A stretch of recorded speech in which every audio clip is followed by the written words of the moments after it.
Let's mic, देश का मिजाज नॉर्थ।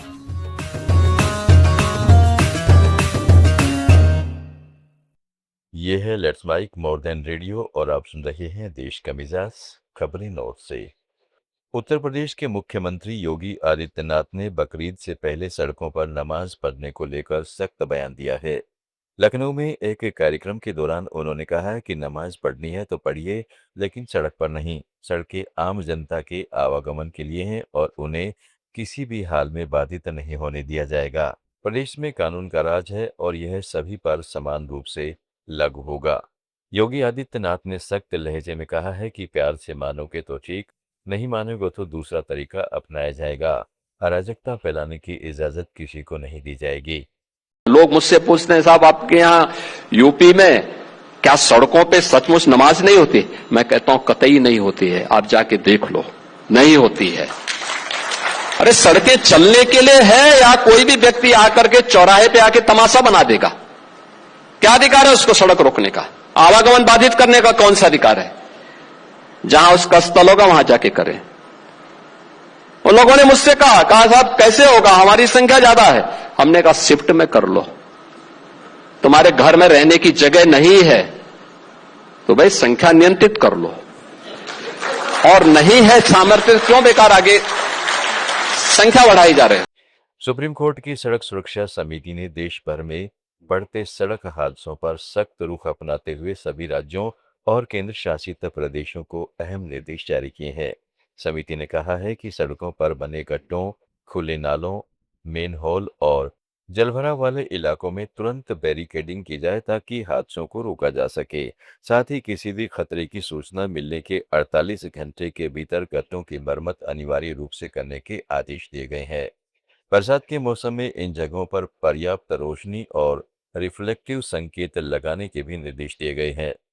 सुप्रीम कोर्ट कमेटी ने सभी राज्यों से पिछले 5 सालों में गड्ढों से हुए हादसों का डेटा और 2 महीने में विस्तृत रिपोर्ट की मांग की है। समिति ने चेतावनी दी है कि निर्देशों का पालन न करने पर कड़ी कार्रवाई की जाएगी। हरियाणा के मुख्यमंत्री नायब सिंह सैनी की अध्यक्षता में हुई कैबिनेट बैठक में 27 एजेंडों पर अहम फैसले लिए गए। बैठक के बाद मुख्यमंत्री ने बताया कि सरकार ने युवाओं को बड़ी राहत देते हुए बीसीए और बीसीबी प्रमाण पत्रों को अब वैध मानने का फैसला किया है। साथ ही एनसीआर में वाहनों को लेकर सख्त नियम लागू किए जाएंगे, जिसके तहत अब सिर्फ सीएनजी और ईवी वाहनों को ही चलने की अनुमति होगी। शिक्षा विभाग में फील्ड कैडर के पद अब प्रमोशन और डेपुटेशन के माध्यम से ही भरे जाएंगे। उद्योग क्षेत्र में अनाधिकृत कॉलोनियों को विशेष नीति के दायरे में शामिल करने को मंजूरी दी गई है।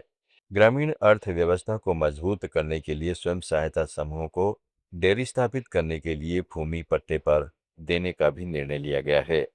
वहीं राज्य की औद्योगिक नीति 2026 को भी कैबिनेट से मंजूरी मिल गई है।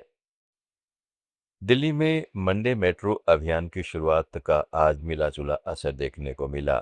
दिल्ली मेट्रो रेल कॉरपोरेशन और दिल्ली सरकार की पहल के तहत आम लोगों से अपील की गई थी कि सप्ताह की शुरुआत मेट्रो और सार्वजनिक परिवहन से करें ताकि ट्रैफिक और प्रदूषण कम हो सके।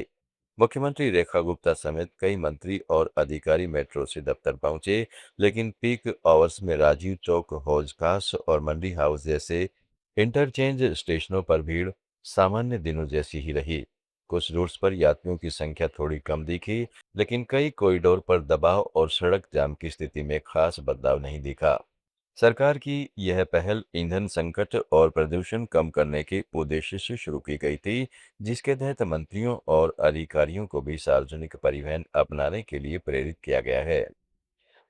प्रवर्तन निदेशालय ने कथित बैंक धोखाधड़ी मामले में आम आदमी पार्टी नेता दीपक सिंगला के दिल्ली और गोवा समेत कई ठिकानों पर एक साथ छापेमारी की। कार्रवाई के बाद ईडी ने दीपक सिंगला को गिरफ्तार कर लिया।